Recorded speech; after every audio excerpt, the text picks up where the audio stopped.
Praise the lord. ఈరోజు మనము ఆదికాండము 9వ అధ్యాయం చదువుకుందాం. ఒక చిన్న ప్రార్థన చేసుకొని స్టార్ట్ చేసుకుందాం. మహాపరిశుద్ధుడవు ఘనమైన గొప్ప దేవ తండ్రి యేసయ్య, మీకు స్తుతులు ప్రభువా. అయ్యా, ఈ రోజునైనా ఆదికాండము 9వ అధ్యాయం చదువుతుండగా ప్రభువా, మా ఒక్కొక్కరికి జ్ఞానము దయచేయండి. అయినా ప్రతి వచనము మాకు అర్థమైనట్లు మీరు సహాయం చేయమని, ఆది నుంచి అంతం వరకు మీరే నడిపించమని యేసు నామమున నడుచున్నాం తండ్రి, ఆమేన్. దయచేసి మీ బైబిల్ని ఓపెన్ చేయండి. బైబిల్ లేని వారికి ఈ స్క్రీన్ మీద వాక్యం చూపించబడుతుంది. దాన్ని ఫాలో అవుతూ నాతో పాటు కలిసి చదవగలరు. ఆదికాండము 9వ అధ్యాయం. మరియు దేవుడు నోవాహును అతని కుమారులను ఆశీర్వదించి, మీరు ఫలించి అభివృద్ధి పొంది భూమిని నింపుడి. మీ భయమును మీ బెదురును అడవి జంతువులన్నిటికీ, ఆకాశ పక్షులన్నిటికీ, నేల మీద ప్రాకు ప్రతి పురుగునకు, సముద్ర చేపలన్నిటికీ కలుగును.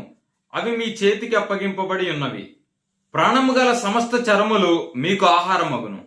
పచ్చని కూర మొక్కలనిచ్చినట్లు వాటిని మీకిచ్చి ఉన్నాను. అయినను మాంసమును దాని రక్తముతో మీరు తినకూడదు. రక్తమే దాని ప్రాణము. మరియు మీకు ప్రాణమైన మీ రక్తమును గూర్చి విచారణ చేయుదును.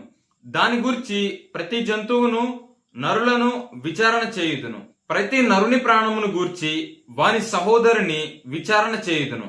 నరుని రక్తమును చిందించు వాని రక్తము నరుని వలనే చిందింపబడును. ఎలయనగా దేవుడు తన స్వరూపమందు నరుని చేసెను. మీరు ఫలించి అభివృద్ధి నొందుడి. మీరు భూమి మీద సమృద్ధిగా సంతానమును కని విస్తరించుడని వారితో చెప్పాను. మరియు దేవుడు నోవాహు అతని కుమారులతో, ఇదిగో నేను మీతోనూ మీ తదనంతరము మీ సంతానముతోనూ మీతో కూడనున్న ప్రతి జీవితోనూ, పక్షులేమి పశువులేమి, మీతో కూడా సమస్తమైన భూజంతువులేమి, ఓడలో నుండి బయటికి వచ్చిన సమస్త భూజంతువులలోనూ నా నిబంధన స్థిరపరచుచున్నాను.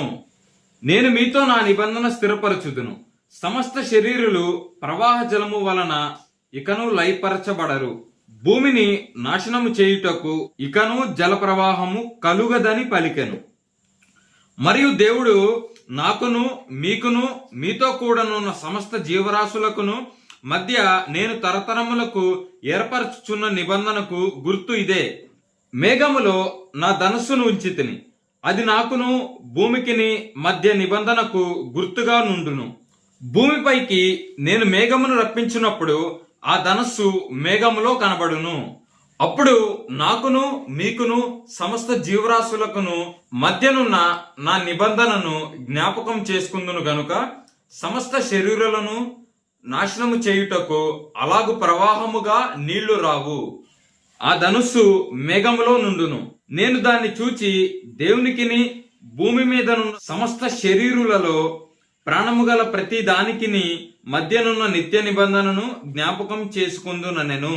మరియు దేవుడు నాకును భూమి మీదనున్న సమస్త శరీరులకును మధ్య నేను స్థిరపరిచిన నిబంధనకు గుర్తు ఇదే అని నోవాహుతో చెప్పాను. ఓడలో నుండి వచ్చిన నోవాహు కుమారులు షేము, హాము, యాపేతు అనువారు. హాము కనానుకు తండ్రి. ఈ ముగ్గురు నోవాహు కుమారులు. వీరి సంతానము భూమి అందంతటా వ్యాపించెను. నోవాహు వ్యవసాయము చేయనారంభించి ద్రాక్ష తోట వేసెను. పిమ్మట ద్రాక్షారసము తాగి మత్తుడై తన గుడారములో వస్త్రహీనుడిగా నుండెను. అప్పుడు కనానుకు తండ్రి అయిన హాము తన తండ్రి వస్త్రహీనుడై ఉండుట చూచి బయటనున్న తన ఇద్దరు సహోదరులకు ఆ సంగతి తెలిపెను.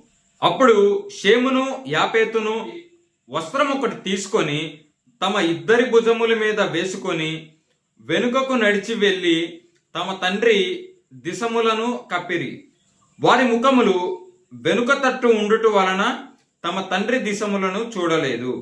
అప్పుడు నోవాహు మత్తు నుండి మేలుకొని తన చిన్న కుమారుడు చేసిన దానిని తెలుసుకొనెను. కనాను శపింపబడిన వాడై తన సహోదరులకు దాసాను దాసుడగును అనెను. మరియు అతడు షేము దేవుడైన యెహోవా స్తుతింపబడునుగాక, కనాను అతనికి దాసుడగును. దేవుడు యాపేతును విశాలపరచును. అతడు షేము గుడారములో నివసించును. అతనికి కనాను దాసుడగును అనెను. ఆ జలప్రవాహము గతించిన తరువాత నోవాహు 350 ఏండ్లు బ్రతికెను. నోవాహు బ్రతికిన దినములన్నీయు 950 ఏండ్లు. అప్పుడతడు మృతి పొందెను. ఈ వాక్యము దేవుడు దీవించును గాక. ఒక చిన్న ప్రార్థన చేసుకొని ముగించుకుందాం. మహాపరిశుద్ధుడవు ఘనమైన గొప్ప దేవ తండ్రి యేసయ్య, మీకు స్తుతులు ప్రభువా.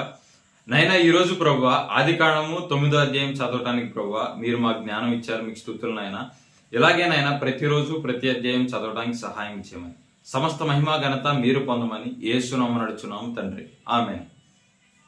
మరలా రేపు కలుసుకుందాం. ఆది కాండము 10వ అధ్యాయం చదువుకుందాం. అంతవరకు సెలవు.